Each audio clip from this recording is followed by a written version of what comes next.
This is Democracy, a podcast about the people of the United States. A podcast about citizenship. About engaging with politics and the world around you. A podcast about educating yourself on today's important issues. And how to have a voice in what happens next. Welcome to our new episode of This is Democracy. Today we're going to talk about yet another mass shooting in the United States, yet another hate crime against citizens of the United States and many others. The shooting on May 14th of 13 people at a supermarket in Buffalo, New York, 10 of whom have died. The victims were targeted by a 18-year-old individual who believed that people of color were replacing white people in our society, and he killed 10 African Americans and intended to kill many, many more. This is now not just one more shooting in our society. This has become almost a normal part of our politics today, and it seems as if it's only getting worse. And we're here today to talk about why this is happening, well, what we can do about it, and what the future of our democracy is in light of this recurring racialized violence in our society. We're fortunate to be joined by a good friend and colleague who is really a thought leader around these issues, someone who's been writing as a historian, a public intellectual, a scholar, and an observer of these issues for years, and someone who I think is really trying to bring history forward in helping us think through these tragedies and what we can do to make change in our society. This is my colleague, Dr. Peniel Joseph. He's the Barbara Jordan Chair in Ethics and Political Values at the University of Texas at Austin. He's the founding director of the Center for the Study of Race and Democracy at the LBJ School of Public Affairs and the university as a whole. He's a professor of history, professor of public affairs, associate dean for justice, equity, diversity, and inclusion, and the author of numerous books, a leading scholar of African American history, the history of Black Power, and the history of racial politics in the United States. He has a forthcoming book, which is really going to be a terrific contribution to our thinking around these issues that will be out this fall. The Third Reconstruction, America's Struggle for Racial Justice in the 21st Century. Peniel has also written the biography of Stokely Carmichael, a fantastic book on Malcolm X and Martin Luther King Jr., The Sword and the Shield, and his earlier work, where he and I first became friends, studying Black Power in the United States. And he writes frequently for CNN and many other outlets. Peniel, thank you for joining us this morning. Hey, Jeremy, it's my pleasure. Before we turn to our discussion with Peniel of this difficult and important issue, we have, of course, our poem from Mr. Zachary Suri. Zachary, what's the title of your poem today? Summer Moon. Summer Moon. Well, let's hear this week's installment. 1. I haven't followed the news for days. Every time I see your headlines, I am somehow drawn back to the image of my own foot in a tennis shoe stepping over the edges of a parking lot on the edge of Buffalo, inches from the end of America.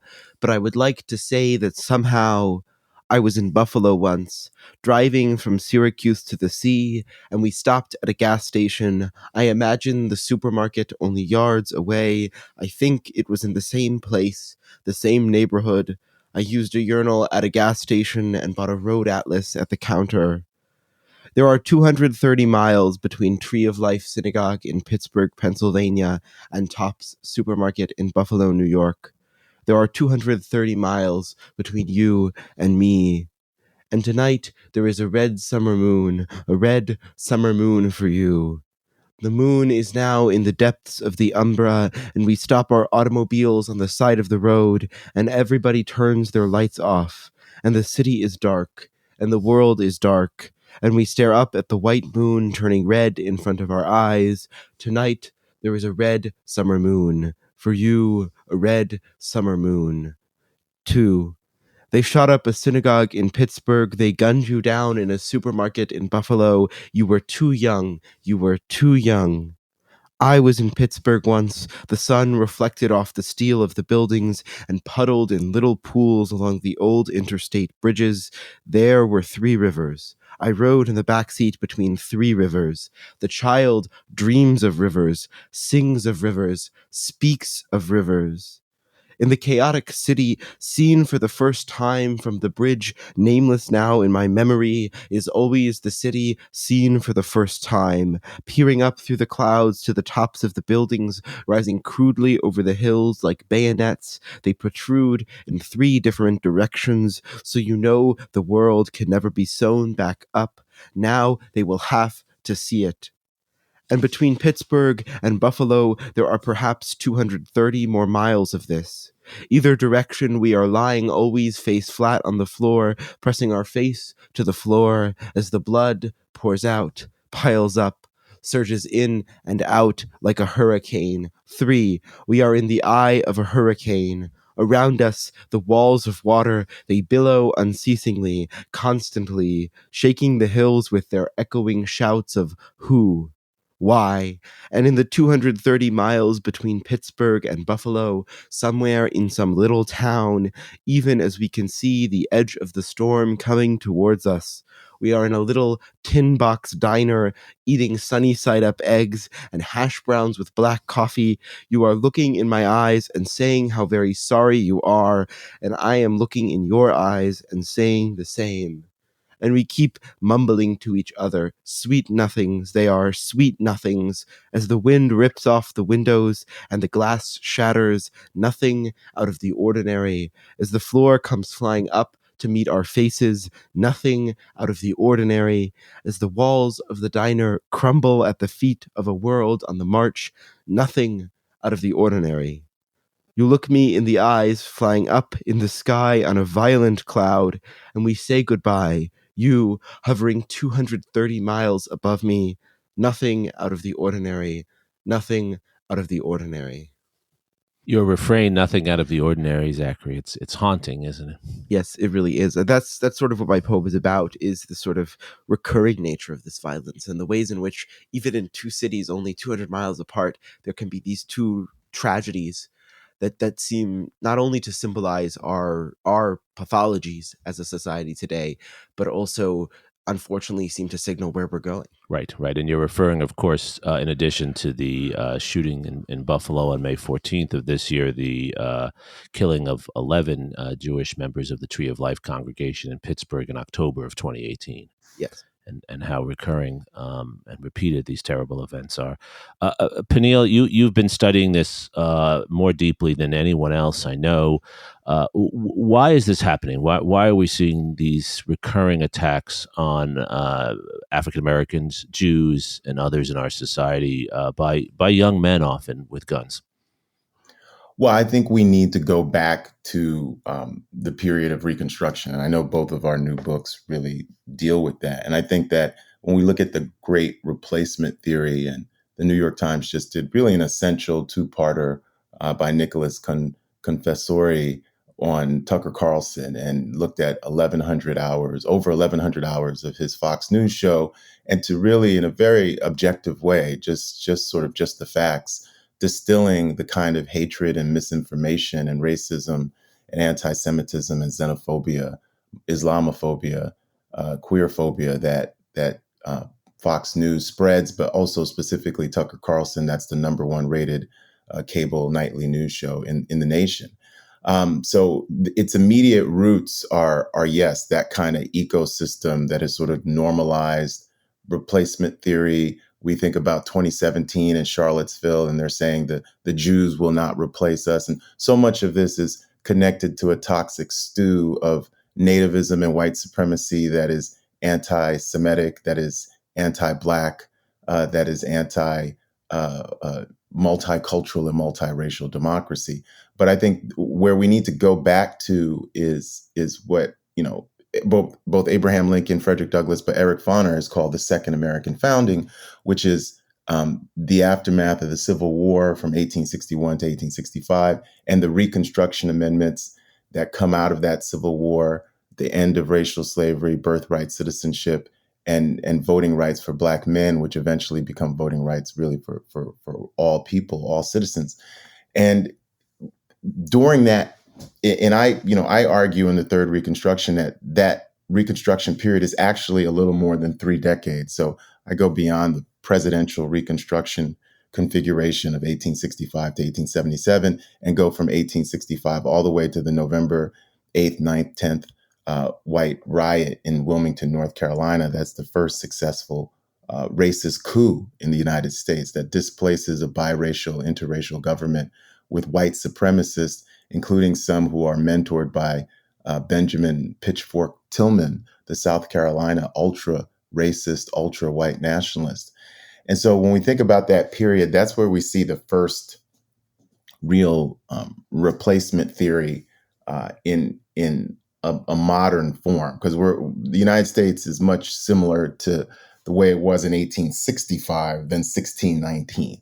So 1619, it's a great sort of theoretical framework, and we're thinking about the New York Times Pulitzer Prize winning project, 1619 project. But our institutions, even our landscape, some of which has had to be rebuilt, as you know, Jeremy, in the aftermath of the Civil War. We're thinking about Richmond, we're thinking about Atlanta, we're thinking about parts of, Gettysburg, right, that are destroyed during the Civil War. And so when we think about that period, that's where we get the first period in the aftermath of racial slavery.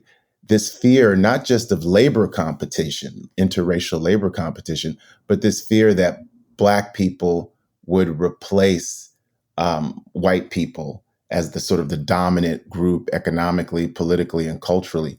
And connected to that fear, as we'll see in the 19th century, are going to be waves of new immigration, the Irish, Jewish, Italians. Catholicism is going to be a fear too. So the first time we had this, before you had social media, what you have is cartoonists, you have minstrel shows, even after racial slavery, you have newspapers who are making up lies about voter fraud. They're making up lies about sexual assault against white women committed by Black men. They're making up lies about corruption. And all that is to provide justification for the violence that's coming, the policy violence, the legal violence, the legislative violence, but first and foremost, the physical violence. So we've been here before, and I would argue the period of time we're in is much closer to that first Reconstruction than the civil rights period that we usually think of as analogous. That's very compelling, and I think it provides an important historical context for, as you said so well, Peniel, some of the institutional and attitudinal experiences that have not gone away, that are still layered into our society. But why has it gotten worse in the last decade or so? Why after the election of an African-American president and the development of a high-tech economy and the wealth creation of the last 2 decades, why is it that we've gone back, in a sense, to this old history? Well, some of it has to do with the declining validity of just sort of a national story that we can tell ourselves. In a way, the Obama election, quite ironically, concludes a 50-year racial justice consensus in American history. So we can start at June 11th, 1963, with John F. Kennedy's race speech on national television supporting civil rights, all the way up to the June 25th, 2013 Shelby v. Holder decision, which really destroys the Voting Rights Act by ending Section 5 preclearance. And you see in the last 9 years a spate of really successful voter suppression. I would argue that the main reason Hillary Rodham Clinton is not president of the United States and did not become the first female president was because of Shelby v. Holder. It wasn't, I think that Russian collusion, I think that what was going on with the emails and Comey, all that impacted sexism. But I would argue that Hillary became the first Democrat to run in the post-voting rights era and the post-racial consensus era. And she lost. Part of the reason why her Black vote diminished in comparison to Obama's vote was not something as simple as she wasn't a good candidate or she wasn't quite charismatic, or even the super predator comment of decades before. There were new institutional barriers that prevented Hillary Clinton from winning Ohio, from winning Pennsylvania, from winning Michigan, from winning Wisconsin in the manner that Barack Obama had won those states in 2008 quite convincingly, but in 2012 required real organizing. And the Obama running in 2012 for re-election, that's the only national election where African-American voter turnout exceeds white voter turnout in American history, 66% to 64%, right? So part of what's happened in the last decade, I would argue, is that we're living in a post-racial justice consensus period. And so we've seen social media and the amplification of hate speech fill in a new story about America and a new civic discourse that's really divisive, that's really driven by fear, anxiety, misinformation, and yes, racism and anti-Semitism and this great replacement theory. And so part of this is that economic inequality since the Great Recession has exacerbated. So the rich and the wealthy and the powerful have become even more rich, have become more wealthy and more powerful. Within that paradigm, though, we've seen certain elites. We're thinking about J.D. Vance, Mehmet Oz, who are running for office as Trumpers who tell poor whites, the white working class, but really whites from all strata, that the enemy is a fifth column within, which is Blacks and really Jews and at times Muslims, at times queer people. And that kind of misinformation and disinformation spread on such a wide level and amplified, again, by Fox News. But also, it's not just Fox News. It's Fox News. It's the American Legislative Exchange Council. It's different political action committees. It's the entire, at this point, Republican Party. There's a feedback loop that's been created. The top down does the anti-CRT legislation of Rick DeSantis and what's happened with the new Virginia governor. The bottom up, though, are these hate groups, and we've seen them, the Boogaloo Boys. We've seen these different hate groups. Kyle Rittenhouse, now this young shooter here, but we saw Dylan Roof in Charlotte. And one thing we can't forget, Jeremy, is the hate crime in Orlando that killed 49 people, mostly LGBTQIA.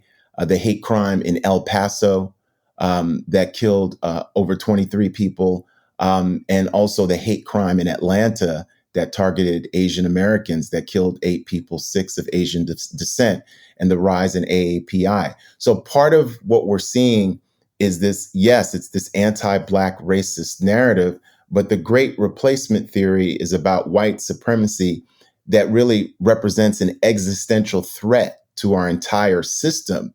And right now we don't have we're on the defensive, Jeremy. We don't have institutions that are able to say, we think about Joe McCarthy in the 1950s and the idea of have you no shame, sir, and getting McCarthy out of the picture. We don't have that right now because we're living in a post-consensus American society, and we need a new consensus in a hurry.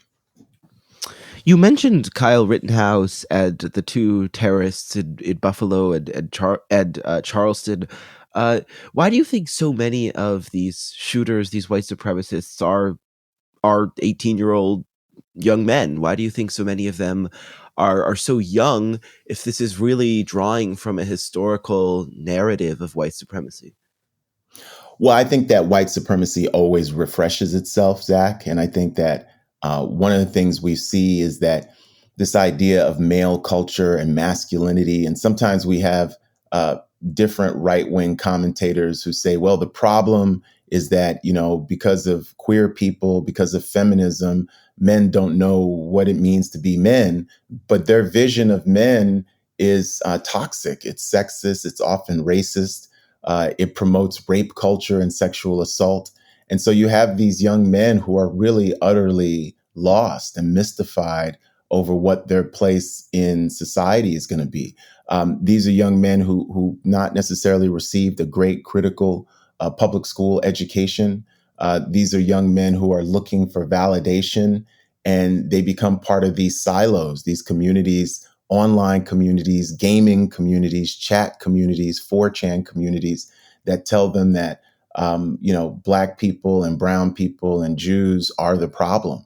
And if we could just get rid of those folks violently, things would be better, right? That tells people that the shooter in the Tree of Life and the shooter in Charleston are heroes, right? And these different white supremacists who put down these manifestos, and this latest shooter has a manifesto of his own as well. So part of this is there's a crisis of masculinity in the country and a crisis of identity, but that crisis of masculinity is not a crisis that somehow men have gotten too soft. It's a crisis that we think about deindustrialization, we think about rampant inequality, and there's no way for these young men to express their feelings and their vulnerability, to seek at times help for physical wellness and mental health as well, right? These are folks who need counseling, who need help, who need a lot of love, frankly, need a lot of empathy before they go out on these murder sprees. And there are signs. There were signs for this young man when people look at the threats he made at his school, different behavior that he exhibited. So I do think that sometimes we thought to ourselves after 2008 that because of Barack Obama, that was the only lesson a whole new generation of young whites were going to receive. Part of that was true. There is a group of young whites, young people all across the country who imbibed Barack Obama, Michelle Obama, the first family, and became real advocates of multiracial democracy. And we shouldn't forget that. Some of that we could see during the 2020 election when Biden gets 81 million votes to 74 million.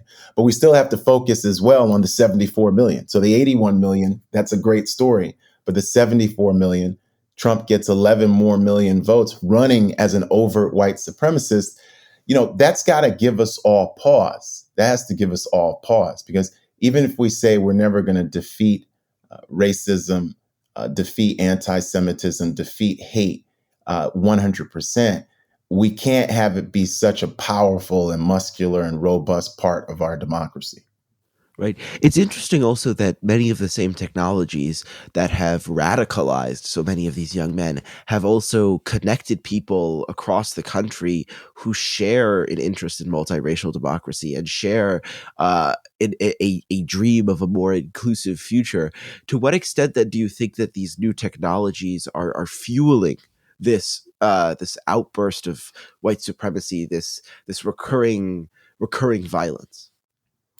Well, I think the new technologies are, and Zach, you said it very well. I mean, they're fueling both proponents of multiracial democracy and reconstruction, and they're fueling these advocates of redemptionism and white supremacy. On some levels, I think that they are amplifying what is already there. But I would say that simultaneously now, because social media and technology has become all-encompassing, it's become an extension of ourselves in very, very dangerous ways. I would say that they're also creating new white supremacists, and they're creating hate. Now they're connected to a feedback loop of, again, one major political party, in this case, the Republican Party. They're connected to a feedback loop of think tanks. They're connected to a feedback loop of podcasters who promote racist ideas and misinformation. I'm thinking of Joe Rogan as one of the most popular. So they're connected to all of these things. And in a way, these young white male teenagers are sort of the tip of the spear of white supremacy, right? They're sort of both disposable and they can be valorized. Sometimes they get off, like in the case of Kyle Rittenhouse. But even when they don't, as in the case of Dylan Roof, who's been sentenced to death, and I suspect, as in this case of the Buffalo shooter, they are valorized as sort of these icons of white supremacy and fighting for this white nationalist, this ethno-nationalist state. So this is what makes the issue so difficult, Peniel, right? Is that the spaces that provide free speech for those who are progressive activists, for those who want to defend a multiracial democracy, those spaces are also hijacked, as they were in the 19th century, by individuals who want to encourage hate, who want to spread lies and want to undermine the standing and the safety of other people in our society. How do we address that? How do we address these spaces that are being hijacked in these ways? I think one thing that we need to do, and this is really tough in a Congress that's so divided, is really have safeguards for all social media platforms. Meaning that one of the reasons why we don't curb hate speech, whether this is on Facebook or Twitch or YouTube, is because we don't have real rules of the road. Congress doesn't understand it. The tech giants are, in quotes, policing themselves. And really, the common denominator here is people want viewers and people want advertising and people want to make as much money as possible. So we think about platforms like Twitter, which has, countless numbers of bots on Twitter masking as real people. Same with Facebook, same with most of these platforms.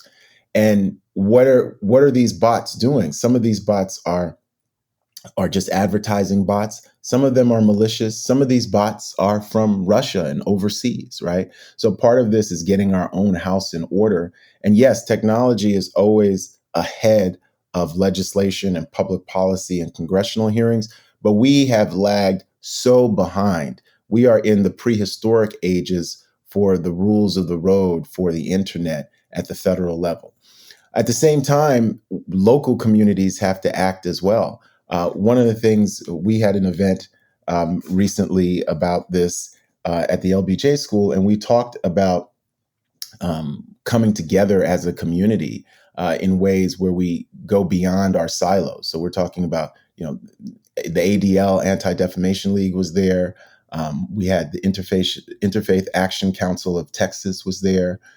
We had scholars and community organizers. We had imams there. We had a whole sort of rainbow coalition of service-oriented leaders in Austin. And part of it is that we have to go beyond these silos and speak to each other and speak to communities that at times are not necessarily receptive to the idea of multiracial democracy, but find common ground with those communities. Because really what we're seeing right now is an existential threat to American democracy in the form of anti-Semitism, racist violence, economic inequality, but then legislation that on one hand exacerbates this voter suppression, anti-critical race theory.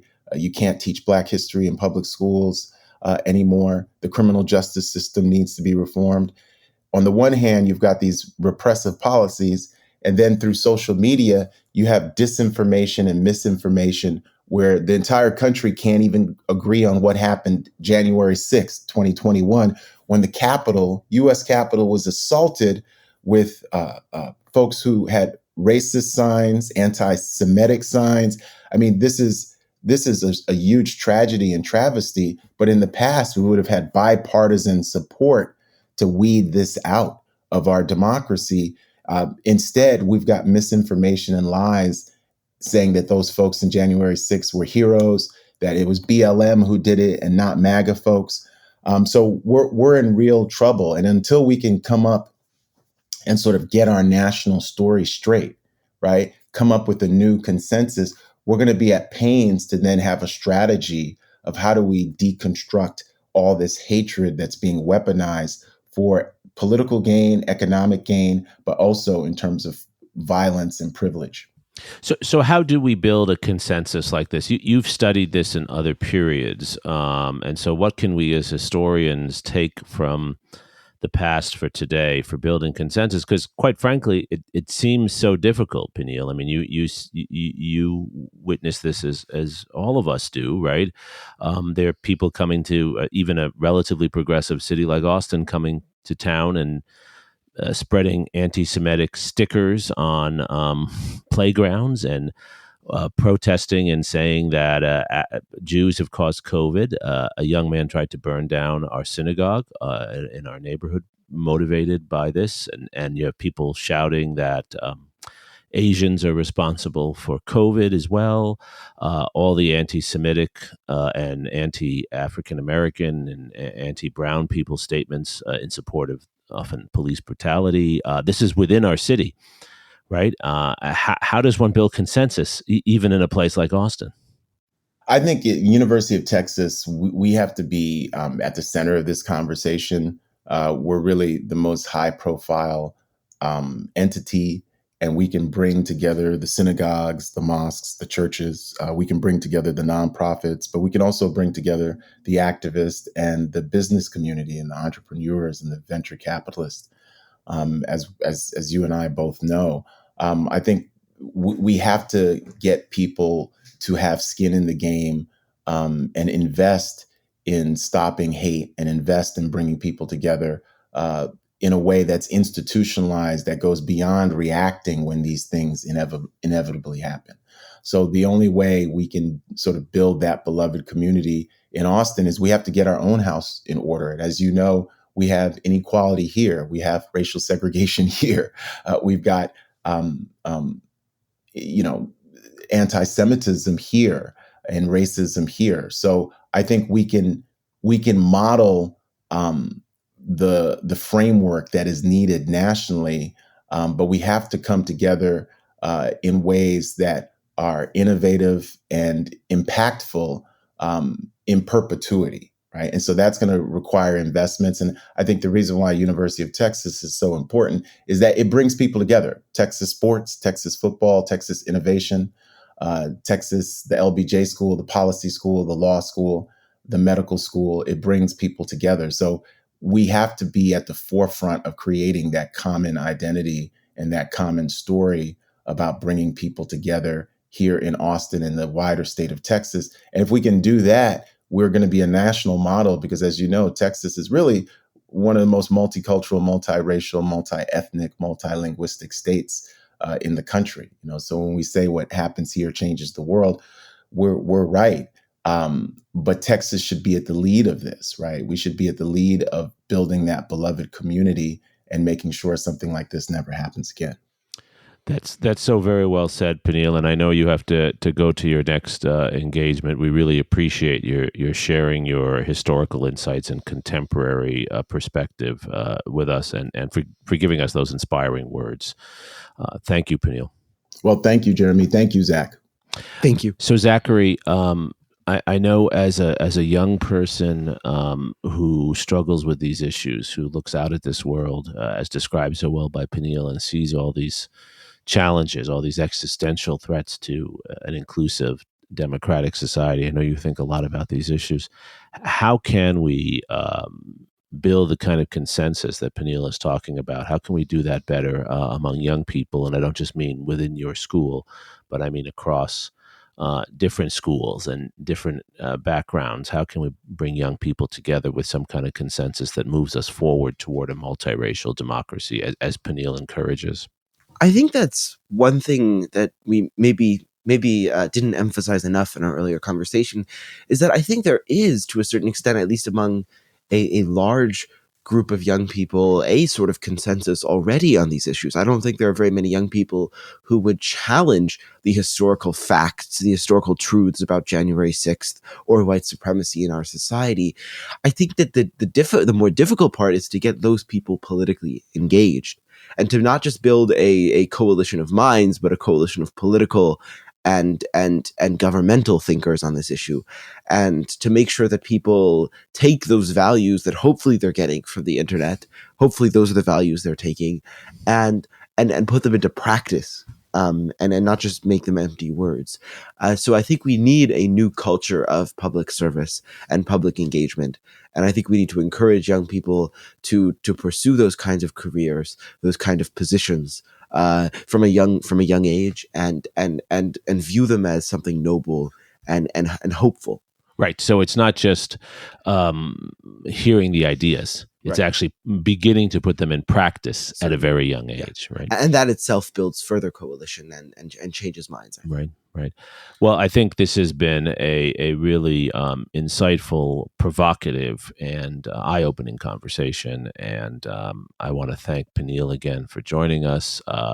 Zachary, I want to thank you for your poem and for your insights and questions. And thank you most of all to our listeners. I know so many of us are struggling today to make sense of the whirlwind of change and violence around us, and working hard to try to make our democracy more inclusive and more vibrant and a safer place for so many of us.